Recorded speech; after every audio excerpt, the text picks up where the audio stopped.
essa a questão. A pessoa que vive isso, ela nunca mais está aqui. Só aqui. Né? Mas essa diversidade que você fala dos padrões, é importante a gente falar sobre isso, porque muita gente tem a pequena,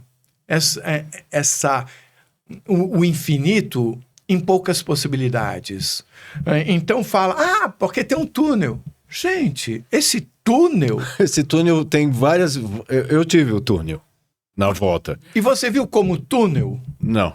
Ou era um trajeto? Era um trajeto, alguma coisa me puxando.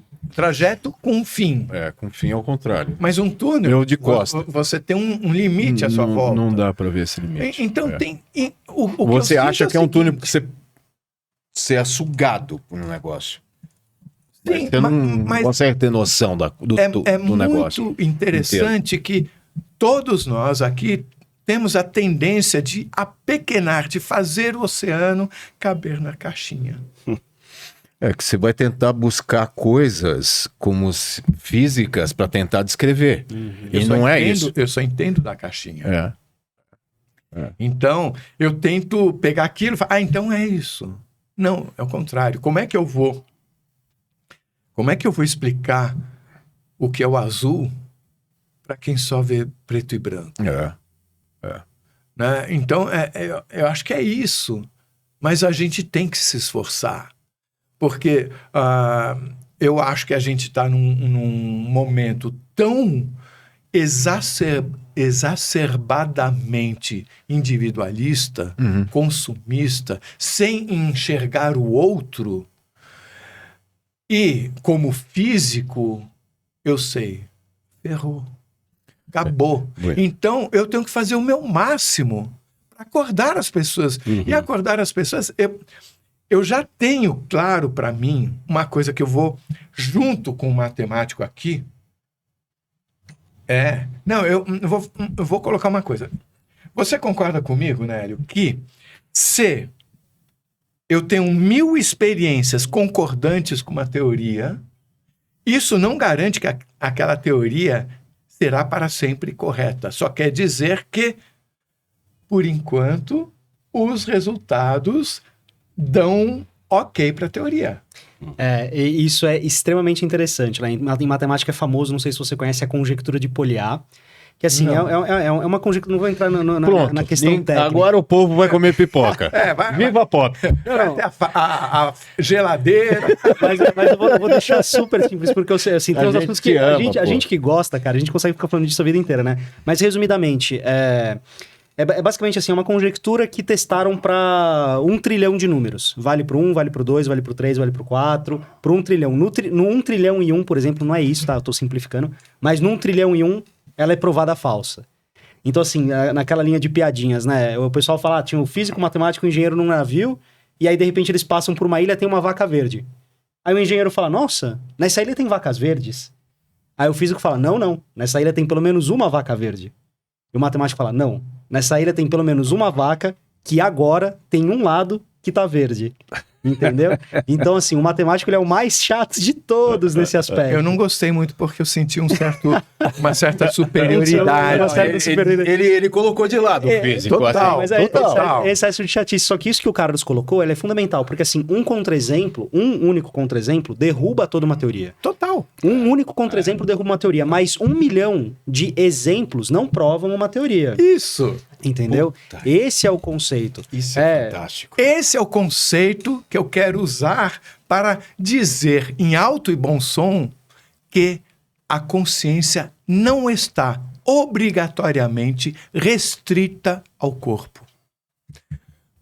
Isso é um fato tão concreto que eu não entendo por que alguém ainda tem a coragem de não aceitar isso. Por quê? Veja só, vou dar um único exemplo, porque um único exemplo basta. Todo mundo acha que a consciência é feita pelo cérebro, é um produto do cérebro. Mas, tem um caso, só no canal Afinal que Somos Nós tem 2 casos, mas tem um caso americano famoso de uma senhora que foi durante a cirurgia, estava totalmente apagada, e ela passeou pelo hospital, subiu, foi no telhado e viu um sapato, um tênis. Ela atravessou. Atravessou e viu, era só um, não eram dois, não era o par, era só um pé. Eu lembro dessa. E estava lá. E aí, os médicos, depois que ela descreveu totalmente a cirurgia, coisa que ela não conhecia, mas sabe, mas ela viu o instrumento, ela viu o que tal pessoa falou, a roupa que estava, quem estava presente ou não, reconheceu. Mas sabe aquele fato de estar presente no mesmo lugar é diferente de uma coisa no telhado do hospital. Eles foram lá. E o sapato não dava para ser visto de nenhuma janela e estava exatamente, e era exatamente como ela falou. Então, isso é uma prova matemática, concorda? Matemática de que alguma coisa dela foi lá. Eu vi o banco. Eu vi o banco. Você viu o banco, mas tudo bem. É outra prova matemática. Poderia mas ser sugestionável, você talvez. Viu o banco. Você falou que viu o banco. É diferente dela falar. Do tênis. Vai lá que tem um tênis. Como tênis? E eles foram lá e o tênis estava lá. Foi o caso da Márcia. Foi o caso da Márcia, que ela saiu e a galera... E ela viu alguém cortar o... A moça veio rápido, cortou com espirrou sangue. Sim. E ela fala assim, impossível você ter visto, você estava em coma. Aí ela falou, não, mas eu vi. Você empurrou todo mundo e passou o bisturi. É absolutamente enorme o número de experiências desse tipo. Agora, essa que é facilmente organizável matematicamente, né? Ela foi lá... Peraí, como é que chegou a ela o conhecimento de que tinha esse sapato lá? Alguma coisa dela, ou com contato com ela, Foi lá. foi lá. E ela recebeu essa informação num momento em que ela estava inconsciente. Então, eu não quero dizer mais do que isso. Quero dizer só isso. Está matematicamente provado de que a consciência não está obrigatoriamente sempre restrita ao corpo humano. Porque alguma coisa relacionada à consciência dela foi até lá. Isso, só isso, derruba uma parede imensa da ciência. Assim, para trazer o lado bem cético, assim, que eu acho que é legal a gente... Ele vai falar do lado verde. Só um lado. Só um lado que é verde. Não, assim, o que eu concordo totalmente seria exatamente isso. Se a única explicação por essa é algo que não pode ser ignorado, entendeu? É algo que tem que ser levado a sério. Só fazendo um parênteses, né? Eu costumo falar isso. Todas as ciências, elas são destrutivas. A matemática é a única ciência que ela é construtiva. O que eu quero dizer com isso? Toda ciência, ela propõe uma teoria. Eu acredito que essa teoria é a realidade. Conforme eu vou encontrando evidências que suportam a teoria, eu vou fortalecendo. Se eu encontro uma evidência que contradiz, eu derrubo aquela teoria. Então, a física clássica, ela propunha coisas, até você ter, por exemplo, a relatividade, que você derruba algumas coisas da física clássica, ou a quântica, que derruba algumas outras coisas da física clássica.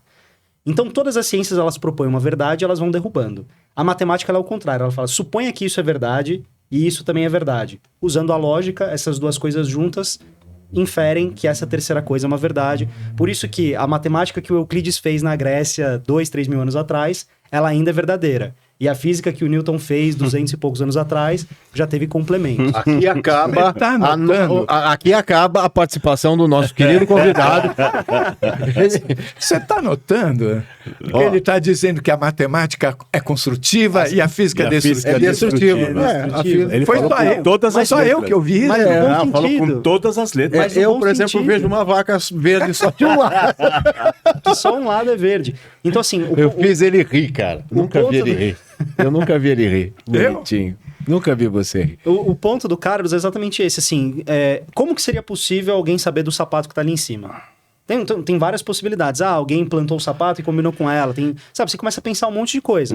Só que se você alega a honestidade, que eu acho que isso que é importante deixar bem claro. Assim, isso. Se você supõe, se você parte do princípio da honestidade de todos os relatos, ou do volume de relatos, porque uma vez que você só consegue se basear em relatos, existe a possibilidade do relato ser falso ou o relato ser verdadeiro. Este aqui foi mais um corte do canal de cortes do Macaco Neutro Podcast, com oferecimento de Viva Pop. Use o cupom do Macaco Neutro e ganhe 20% de desconto na sua Viva Pop. Clica nesse link abaixo para assistir esse episódio maravilhoso. Novas entrevistas todas as semanas. Não deixe de seguir e inscreva-se no canal.